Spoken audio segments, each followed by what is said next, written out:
आज इस वीडियो में हम देखते हैं कक्षा 6 विज्ञान और चैप्टर नंबर 2 के क्वेश्चन आंसर। पहला क्वेश्चन है हमारा, सही विकल्प छांटकर अपनी उत्तर पुस्तिका में लिखिए। आपका चैप्टर है दूसरा, पदार्थ एवं पदार्थ के समूह, और इसका जो पहला क्वेश्चन है उसमें आपको सही विकल्प छांटकर उस उत्तर पुस्तिका में लिखना है। देखिए इसमें कै है, वर्गीकरण आवश्यक होता है। नंबर 1, वस्तुओं को व्यवस्थित रखने के लिए और वस्तुओं एवं पदार्थों के गुणों को आसानी से समझने हेतु, या फिर विद्यालय के पुस्तकालय हेतु, या सभी हेतु। तो देखिए वर्गीकरण जो आवश्यक होता है वह होता है सभी हेतु। और आप इसे कैसे लिखेंगे, तो आप ऐसे लिखेंगे कि उत्तर विकल्प 4 सभी हेतु। फिर नेक्स्ट है हमारा ख, किसी द्रव को गर्म करने पर वह बदल जाता है। तो देखिए इसमें ऑप्शन आपके दिए गए हैं 4, ठोस में बदल जाता है, या गैस में, जलवाष्प में, या अपरिवर्तित रहता है। तो देखिए अगर हम किसी द्रव को गर्म करते हैं तो वह गैस में बदल जाता है, इस तरह आप लिखेंगे। फिर आपका क्वेश्चन नंबर ग है, गैस को किसी बर्तन में रखने पर वह उसी तली में बैठ जाएगी, उसमें पूरी तरह से फैल जाएगी, उसके केवल ऊपरी हिस्से में फैलेगी, उसको खाली कर देगी। तो देखिए इसका आंसर हम लिखेंगे कि उसमें पूरी तरह से फैल जाएगी। गैस जो है किसी भी पदार्थ में अगर हम रखेंगे तो वह उसमें पूरी तरह फैल जाएगी। उसके बाद नेक्स्ट क्वेश्चन है हमारा घ, पदार्थ की निर्माण इकाई है। नंबर 1 परमाणु, number 2 electron, number 3 proton, number 4 neutron. तो देखिए पदार्थ की अगर हम निर्माण इकाई की बात करें तो ऑप्शन होगा इसका 1, ये है आपका परमाणु। नेक्स्ट क्वेश्चन है हमारा क्वेश्चन नंबर 2, रिक्त स्थानों की पूर्ति कोष्टक में दिए गए सही शब्द की सहायता से कर अपनी उत्तर पुस्तिका में लिखिए। हमें इस क्वेश्चन में खाली स्थान जो दिए गए हैं आपकी बुक में, उसमें खाली स्थान भरना है। क्या है हमारा, ठोस का आकार निश्चित होता है। तो देखिए ये जो वर्ड है इसमें इस प्रकार का, ये आपको खाली स्थान में भरना है और ये है निश्चित। फिर ख है हमारा, अगरबत्ती की सुगंध गुण के कारण कमरे में फैल जाती है। तो किस गुण के कारण, गैसीय गुण के कारण। फिर ग है, पानी में घुल जाता है, तो क्या, नमक।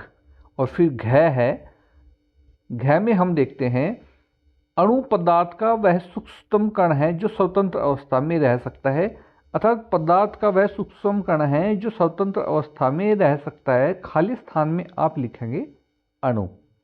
नेक्स्ट क्वेश्चन देखते हैं, क्वेश्चन नंबर 3 है हमारा, अधोलिखित प्रश्न के संक्षिप्त उत्तर अपनी उत्तर पुस्तिका में लिखिए।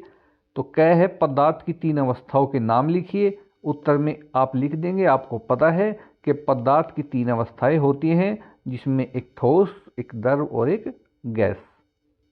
नेक्स्ट है हमारा क्वेश्चन, पदार्थ की उस अवस्था का नाम लिखिए जिसमें पदार्थ का आयतन और आकृति दोनों निश्चित होते हैं। तो देखिए ठोस एक ऐसी जो है अवस्था है पदार्थ की जिसमें पदार्थ का आयतन और आकृति दोनों निश्चित होते हैं। नेक्स्ट क्वेश्चन है हमारा, पदार्थों के वर्गीकरण से क्या तात्पर्य है। उत्तर हम सबसे पहले हेडिंग डाल लेंगे। देखिए हेडिंग डालना है वर्गीकरण, और इसमें लिखना है वस्तुओं को उनके सामान्य लक्षणों के आधार पर अलग अलग समूह में व्यवस्थित करने की क्रिया को वर्गीकरण कहते हैं। फिर घ है हमारा, घ में हम क्वेश्चन देखते हैं पारभासी किसे कहते हैं। फिर हम हेडिंग डाल लेंगे बेटा पारभासी, और वे पदार्थ जिनके द्वारा धुंधला या आंशिक रूप से आर पार देखा जा सकता है वे पारभासी कहलाते हैं, जैसे तेल लगा कागज, घिसा हुआ कांच, पेंट लगा कांच आदि। नेक्स्ट क्वेश्चन फिर है हमारा, कारण बताइए। क्या है, द्रव पदार्थों की आकृति निश्चित नहीं होती है। तो उत्तर लिखेंगे हम, द्रव के अणु एक दूसरे से दूर दूर होते हैं, इनमें आपसी आकर्षण व ठोस की तुलना में आपसी आकर्षण बल ठोस की तुलना में कम होता है। इसी कारण द्रव पदार्थों की आकृति निश्चित नहीं होती है। फिर हम देखते हैं ख, जल से भरा गिलास खाली गिलास की अपेक्षा भारी होता है। तो देखिए जल के अणु निकट होने के कारण जल से भरे गिलास में गिलास के साथ जल का भार भी होता है, जबकि खाली गिलास में उपस्थित वायु के अणु दूर दूर होने के कारण उनका भार नहीं के बराबर होता है। इस कारण जल से भरा गिलास खाली गिलास की अपेक्षा अधिक भारी होता है। क्वेश्चन नंबर 5 है, निम्नलिखित प्रश्नों के उत्तर अपनी उत्तर पुस्तिका में लिखिए। पहला जो क है, एक प्रयोग द्वारा बताइए जिससे स्पष्ट होता है कि पदार्थ स्थान घेरता है। तो देखिए, एक प्रयोग बताना है और इस प्रयोग में हम क्या लिखेंगे, एक गुब्बारा लीजिए, इसमें मुंह से जोर से फूंक मारिए। मुंह से हवा भरने पर गुब्बारा फूल जाता है, अर्थात जो अंदर पदार्थ गुब्बारे के अंदर स्थान घेरता है, अतः इससे स्पष्ट है कि पदार्थ स्थान घेरता है। नेक्स्ट क्वेश्चन की अगर हम बात करें, क्वेश्चन ख है हमारा, किसी पदार्थ को ठोस अवस्था से द्रव अवस्था तथा द्रव अवस्था से ठोस अवस्था में कैसे बदला जा सकता है। तो देखिए, किसी पदार्थ को ठोस अवस्था से अगर हम द्रव अवस्था में बदलेंगे तो पदार्थ के तापमान को बढ़ाना पड़ेगा, अर्थात उसको गर्माहट देनी पड़ेगी, तथा द्रव अवस्था से यदि हम ठोस अवस्था में लेकर के आएंगे बदलने के लिए तो तापमान को घटाना पड़ेगा। नेक्स्ट क्वेश्चन देखते हैं, ये है हमारा गैस। ठोस, द्रव और गैस में अंतर उदाहरण सही स्पष्ट कीजिए। तो उत्तर में लिखेंगे हम ठोस, द्रव और गैस में अंतर। और देखिए, इस प्रकार की आपको एक सारणी बनानी है जिसमें आप लिखोगे ठोस, द्रव और गैस।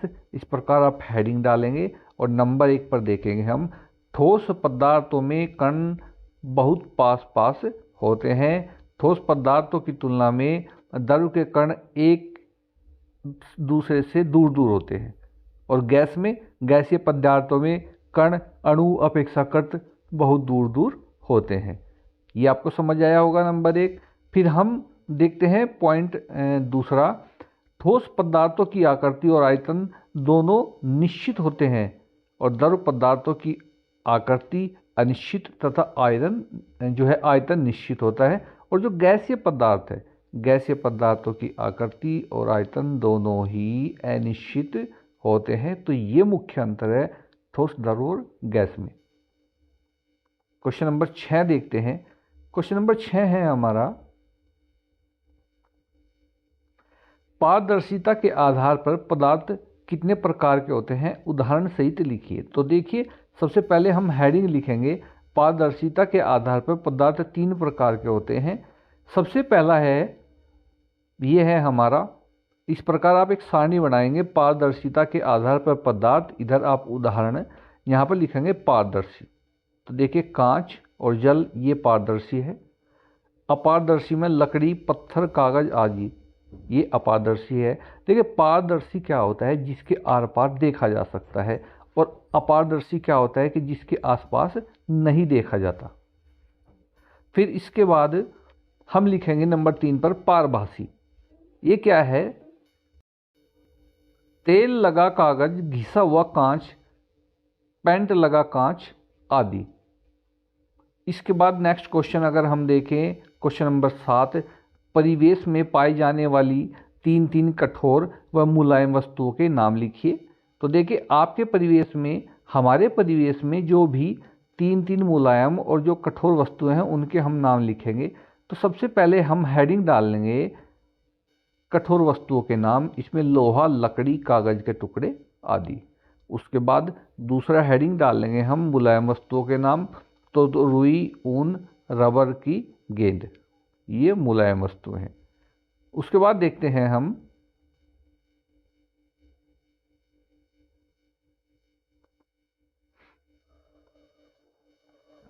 क्वेश्चन नंबर 8, चुंबक किन किन पदार्थों से निर्मित वस्तुओं को अपनी ओर आकर्षित करता है। चुंबक लोहे से बनी वस्तुओं के अतिरिक्त कोबाल्ट, निकिल जैसी अन्य धातुओं से बनी वस्तुओं को भी अपनी ओर आकर्षित कर लेता है। क्वेश्चन नंबर 9, अपने आसपास दिखाई देने वाली वस्तुओं को पारदर्शी, अपारदर्शी तथा पारभासी में चिन्हित कर उनकी सूची बनाइए। तो देखिए, इस प्रकार की ये सूची आप बनाएंगे। एक तरफ लिखेंगे वस्तु का नाम, फिर पारदर्शी, अपारदर्शी और पारभासी। देखिए सबसे पहले पत्थर, पत्थर है अपारदर्शी क्योंकि पत्थर के आर पार हम नहीं देख सकते। लकड़ी भी जो है वो भी अपारदर्शी है। इसके बाद कांच, देखिए कांच क्या है, कांच पारदर्शी है। लोहा, लोहा अपारदर्शी है। तेल लगा कागज, तो ये तेल लगा कागज पारभासी है। घिसा हुआ कांच ये भी पारभासी है। और जल, जल हमारा पारदर्शी है। नेक्स्ट क्वेश्चन है हमारा क्वेश्चन नंबर 10, पदार्थों का वर्गीकरण क्यों आवश्यक है, इस संबंध में अपने विचार लिखिए। तो उत्तर हम लिखेंगे पदार्थों का वर्गीकरण निम्न कारणों से आवश्यक है। पदार्थों का वर्गीकरण होने से किसी भी वस्तु को ढूंढने के लिए अनावश्यक श्रम नहीं करना पड़ता है। सभी वस्तुएं सुंदर ढंग से व्यवस्थित होने के कारण अधिक दिनों तक सुरक्षित रहती है। उसके बाद पदार्थों का वर्गीकरण होने से घर सुंदर व सजा हुआ लगता है और ऐसा घर सभी को आकर्षित लगता है। तो ये था देखिए हमारा कक्षा 6 चैप्टर नंबर 2 पदार्थ और पदार्थ के समूह नामक जो है चैप्टर, उसके क्वेश्चन आंसर। अगली वीडियो में अन्य किसी पार्ट के क्वेश्चन आंसर लेकर के हाजिर होंगे। धन्यवाद।